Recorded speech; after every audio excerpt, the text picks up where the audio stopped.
My new favorite hotel is in Queens, is something I never thought I'd say. The TWA Hotel is paradise if you're an aviation fan or just love 60s mod design. We're going to check out every nook and cranny, coming up.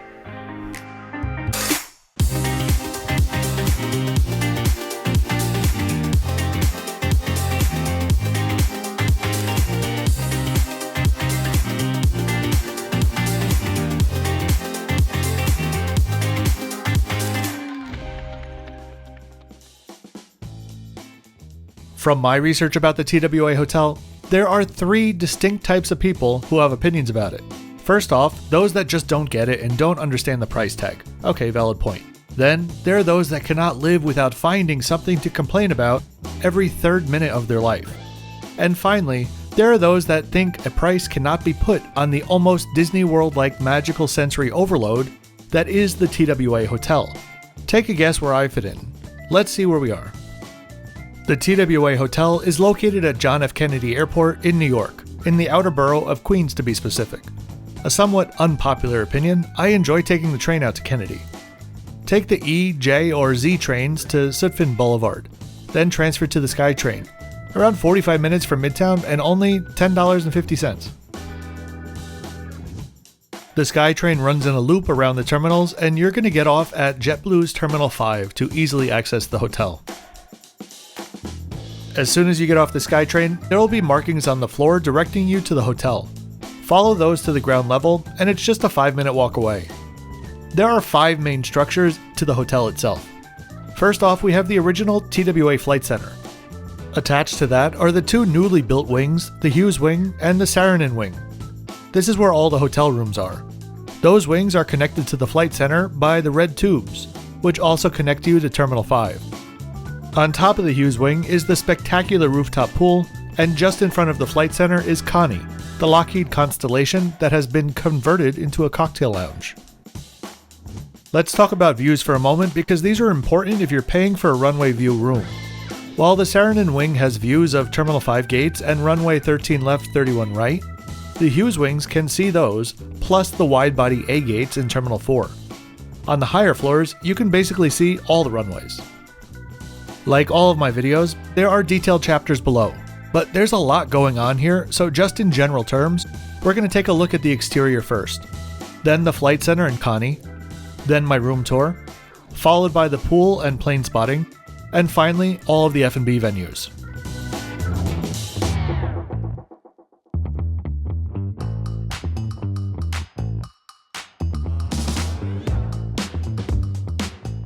The best way that I've seen the Flight Center put into words is from the Rare Historical Photos website, where they describe the design as, quote, sculpted as an abstract symbol of flight. Unlike most air terminals, which seem to be intent on depressing passengers, Saarinen's not only raised the spirits, but also showed that concrete structures could be truly delightful.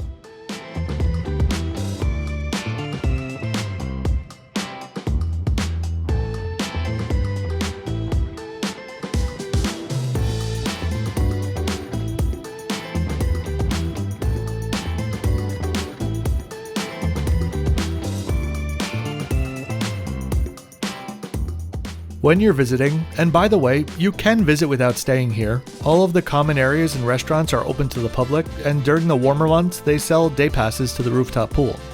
Though there's word of that being limited since it was so popular that there was no room for the hotel guests to visit. Back to what I was saying. When you visit, you need to stop yourself sometimes because you're going to inevitably get trapped in that design hotel mindset. Rather, you're going to forget that this was actually the TWA Flight Center, because it just works so well as a hotel. I suggest taking your time. Take a seat, take it in. Remember that as pretty as it is today, it was once a structure so bold and so far ahead of its time that travelers in 1962 marveled at all of its innovations. It had jet bridges, an electromechanical split-flap display schedule board, baggage carousels, baggage scales. This was all very new.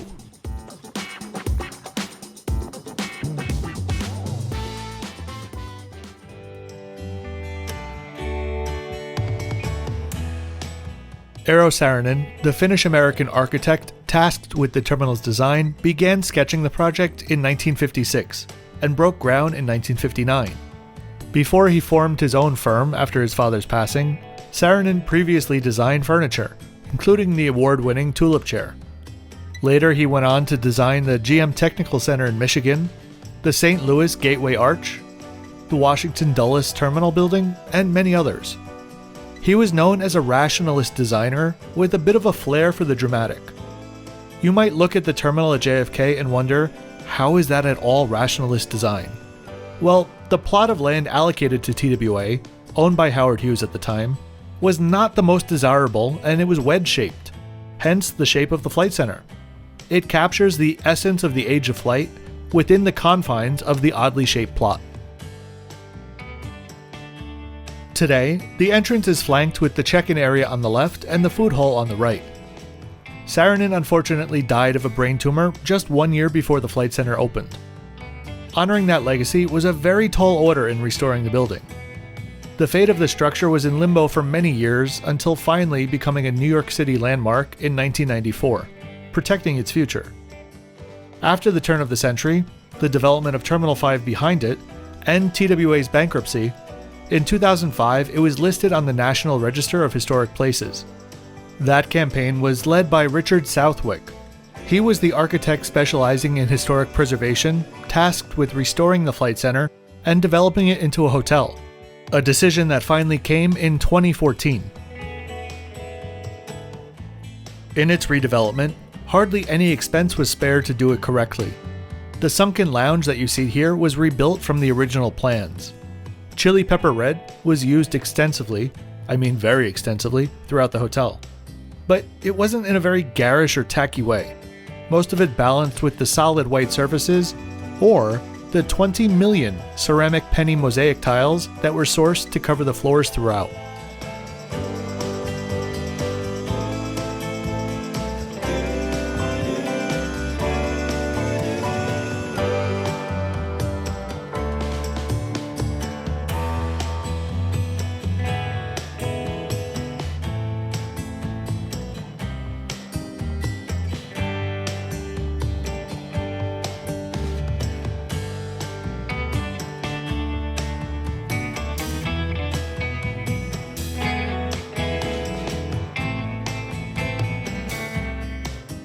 Today, the Mezzanine is home to 3 primary sections. On this side, we have the Ambassadors Club, which is an informal lounge area, and also includes the TWA Uniform Museum of sorts.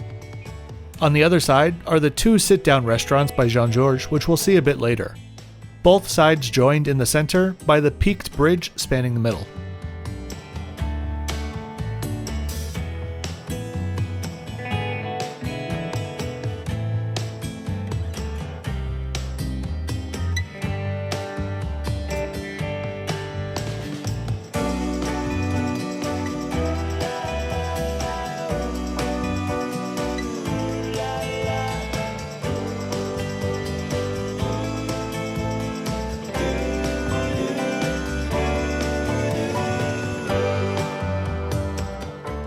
I'm not gonna lie, making this video is intimidating. Besides its weight and history, it's very much a full package hotel. Its sum is greater than its parts, but at the same time, its parts continuously change throughout the day. Early morning sunlight gives the lounge a fresh and modern feel. At night, it was cozy and warm. At its best though, it was full of people and buzzing.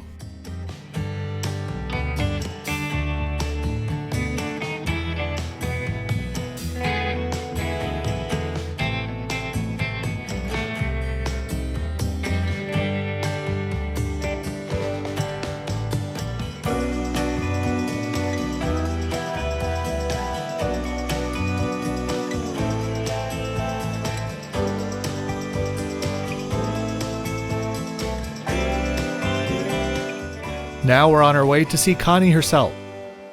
The walls were lined with the story of how and why Connie is here. Connie's now a cocktail bar. It wasn't open during my trip, but it was still very, very cool to be able to walk around the outside. A Lockheed Constellation, for years these were some of the workhorses of the TWA fleet. One of the Constellations even served as Air Force One during the Eisenhower administration. Today, she's one of 4 surviving Constellations in the world. Whether the bar is open or not though when you visit, I highly suggest going outside to walk around at an off hour. Being out here, alone, 60s music playing in the background, was a very surreal and worthwhile experience.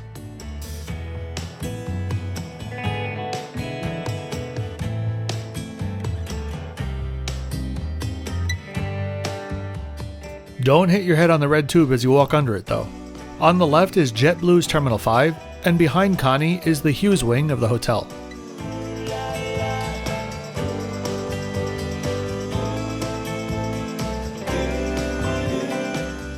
The hotel opened with a lot of attention in May of 2019.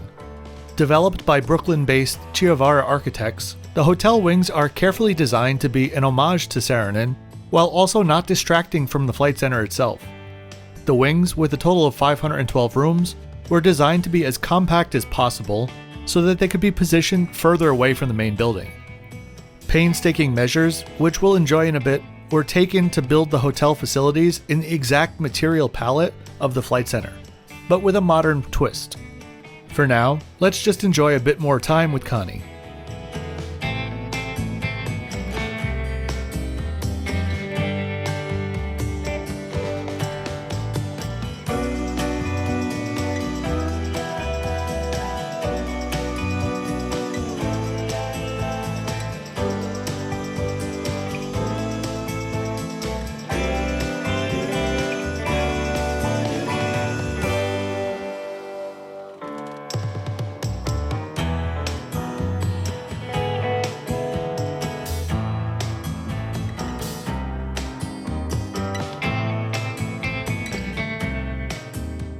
Whether it be the payphones, the lighting, strangely enough, the public bathrooms, or the twister room, no detail was left in the wind.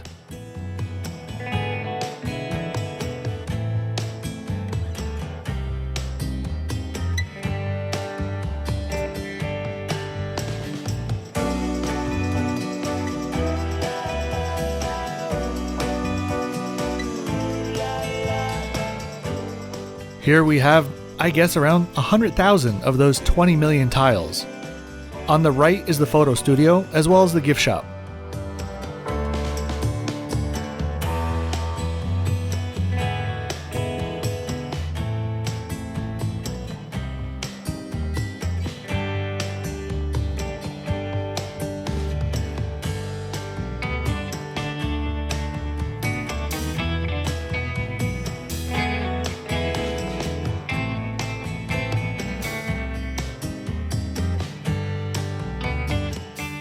As always, I was stubborn and determined to get this shot in one take without anyone walking in the red tube with me, so I was walking back and forth for around an hour. If you recognize the tubes, but not from TWA's time, you may have seen them in Catch Me If You Can. Tom Hanks and Leonardo DiCaprio had a scene walking the length of one of these tubes. This is the tube walking to the Hughes wing. The tube on the other side takes you to the Saarinen wing as well as T5.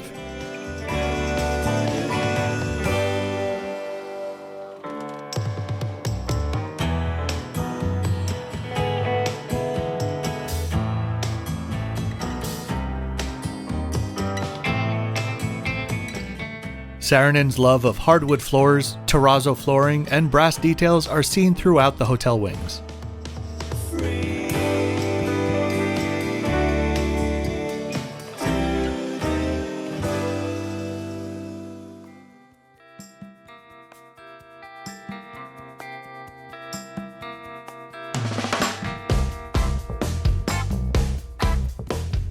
Here we are on the 8th floor where my room is.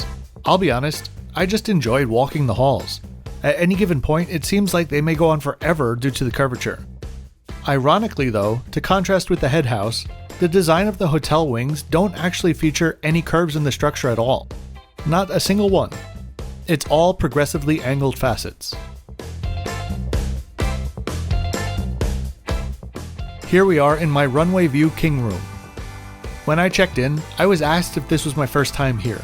I said yes, and the front desk agent could probably tell I was holding back a bit of excitement. She was generous enough to briefly explain the views that the two wings had, and then confirm that I'd prefer to be in the Hughes wing, directly underneath the pool. I very happily confirm.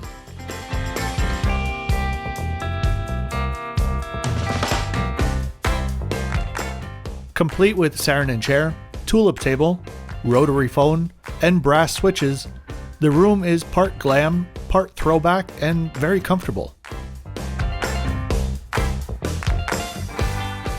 All of the modern conveniences you'll need are within an arm's reach, including a wireless charging mat. The rooms are certainly a nod to Saarinen, but I like that without the branding, this room could be a compact, well-outfitted hotel room just about anywhere else. The balance between aesthetics and function was done very well. There is, however, a distinct lack of closet space. Truly, no closet space. But I didn't find it a problem, and I don't think most will, as most aren't going to be spending a long period of time here. Here, we've got one thing that I loved and one thing that I absolutely hated. First, that garbage mat. What the heck? I don't buy the environmentally friendly explanation behind it, as there's a trash can in the bathroom. You're supposed to put your garbage on one side and your recycling on the other. Don't get me wrong, the room was spotless, but I didn't enjoy the reminder that my workstation, and also the place where I ate dinner, was also where many pieces of garbage had briefly lived before. Anyway, the thing that I loved, that cup of pencils. There was one conundrum though. There were 26 pencils. How many should you take? I mean, there's 26 of them, and they're all calling my name. I had a reasonable solution. I'd go to the gift shop and buy them. But the gift shop doesn't have any. So, long story short, I took 12 and left my housekeeping tip in the cup.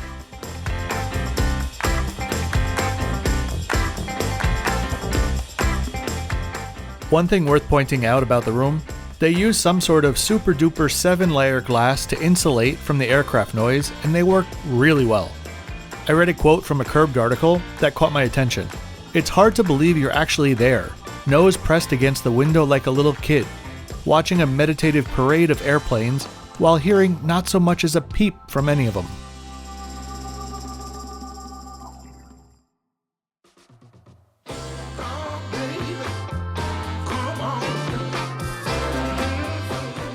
As they say though, the best is yet to come.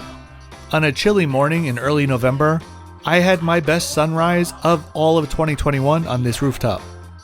Before arriving, I read that they had new policies for guests that they needed to sign up for a specific time to access the roof, and they only got 45 minutes. This was all part of the COVID protocols. I was thrilled to know that no such policies were actually being enforced, since it was colder and there weren't really that many people that wanted to go up anyway.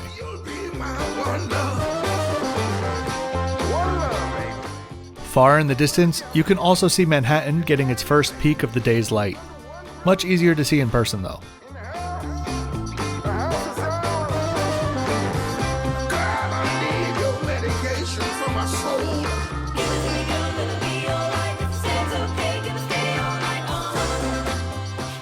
From up here, you can also get a better sense of the layout and the scale of the hotel.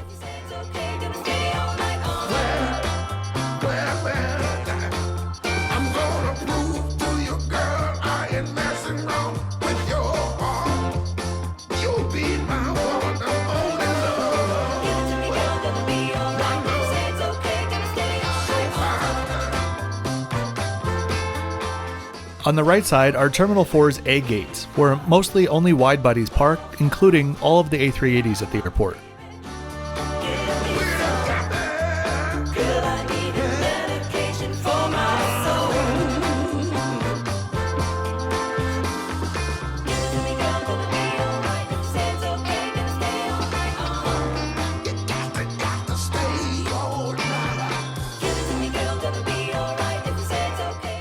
Here's just a brief sampling of what you might see.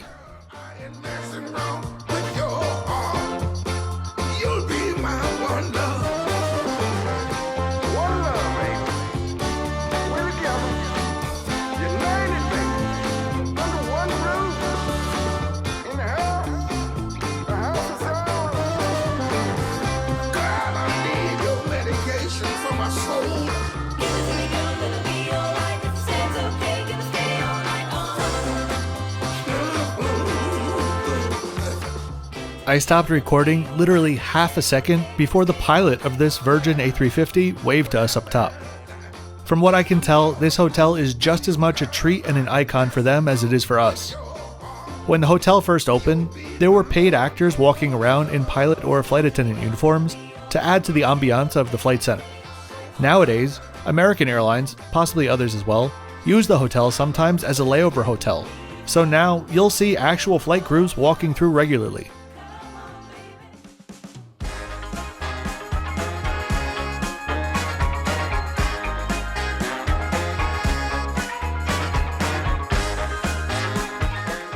Now, on to the final section, the F&B venues. The Sunken Lounge you've seen already many times. At night, that doubles as a true lounge and bar. Here we are at the food hall, and I think this is a great idea. First of all, JFK is huge and not convenient to buy decent food on the go, unless you're airside. The food hall is a collection of food stalls open 24 hours, where you'll be able to find a decent quick bite. I've read countless reviews about the food here being a ripoff and overpriced. I think those people have literally never been to Manhattan, or possibly never even been inside a real airport before. The prices are Manhattan prices, which is fine, and the quality is pretty good as well.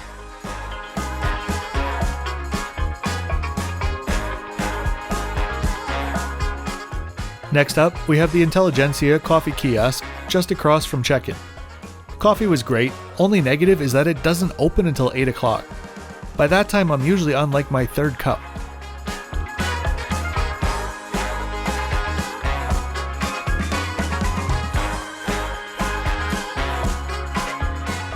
Next up, we have the Paris Cafe. My visit was, I believe, the second day of them reopening for breakfast, and I'll be honest, the buffet didn't look that comprehensive. But the restaurant and its neighbor, the Lisbon Lounge, are more known for lunch and dinner. Both restaurants by Jean-Georges. Think of it as a very upscale diner. Appetizers and salads from $15, pizzas and entrees from $20, beers from $8, and cocktails from $16. Again, like it or not, these are very normal New York prices. Some people just don't appreciate that atmosphere has a price tag. They'll probably not enjoy a single thing in this hotel. The end of this script came up much sooner than expected, so I'll sum up everything left that I have to say with one quote by Bill Bryson.